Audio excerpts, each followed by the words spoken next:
আমাদের কবিতরের বাচ্চা রান্না হবে আলু দিয়ে। দেখেন বন্ধুরা, মাংস দিয়ে আলু দিয়ে কবিতরের বাচ্চা 3টা। এই যে দেখালাম বাচ্চাগুলো বড় হয়েছে, এখন রান্না করে ফেলতেছি আলু দিয়ে। খাইলে রক্ত হবে, কচি কচি বাচ্চা। এখন মরিচ মশলা কষানো হচ্ছে এগুলোর জন্য। এগুলো আদা রসুন পেঁয়াজ লবণ দিলাম,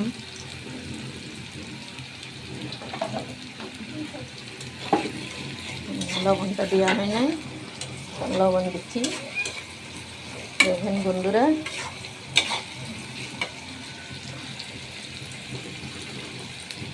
দেওয়া হবে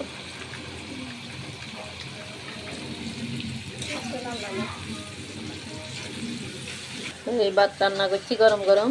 আর এগুলো কালকে চিতল পিঠা বানাইছিলাম, সেই কয়টা আমার হাজবেন্ডের জন্য ফ্রিজে রাখছি।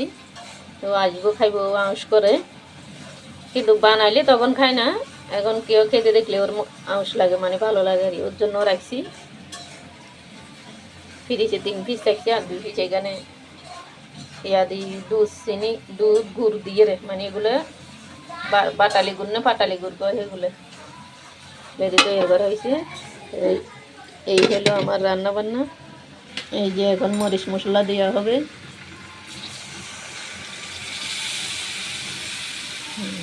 এগুলো কষানি হলে তারপরে কবিতরের মাংস দিয়ে কষাবো। এগুলো কষি কষি বাচ্চা, একদম ছোট ছোট। ছোটো বলতে কি এখনও 2 সপ্তাহ হয়েছে, কিন্তু বড় হয়েছে।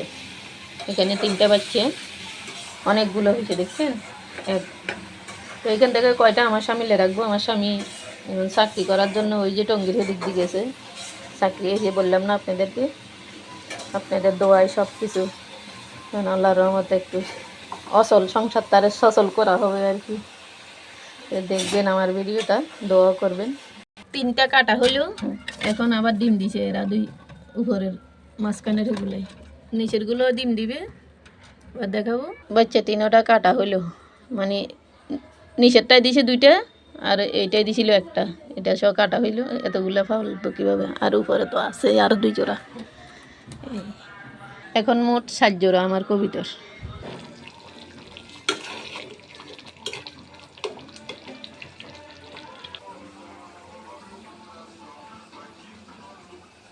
হ্যাঁ, ইয়া কবিতর মাংস দেওয়া হচ্ছে।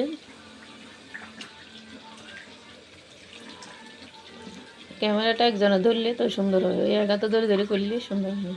এই দেখেন এখানে 3টা বাচ্চাগুলো জবাই করতাম না, মায় আবার ডিম দিয়ে দিছে। না হলে বাচ্চারা খাওয়াবে না, আর এখানে জায়গা হচ্ছে না আমার, তাই কাটি ফেললাম।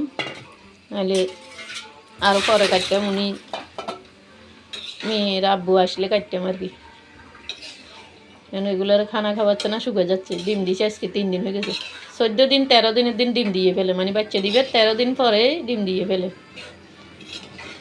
কবিতরে। আমার ভালোবাসে এগুলো দেশি কবিতর। এই আমরা রাখি না, এই 2-3 জোড়া হইলে কাটি ফেলি, মানে বাচ্চা মাসে মাসে দিলে কাটি ফেলি। এটা আবার 3 দিন হয়েছে, আর দেখা যাবে আর 10 দিন 12 দিন পরে বাচ্চা ফুটে নেবে এরকম। রাখলাম বন্ধুরা, দেখেন এগুলো কবিতরের মাংস। আর বেশি উঠে না, ভিডিওটা বড় হয়ে গেছে, 4 মিনিট হয়ে গেছে। ধন্যবাদ, আসসালামু আলাইকুম। সবাই ভিডিও দেখবেন।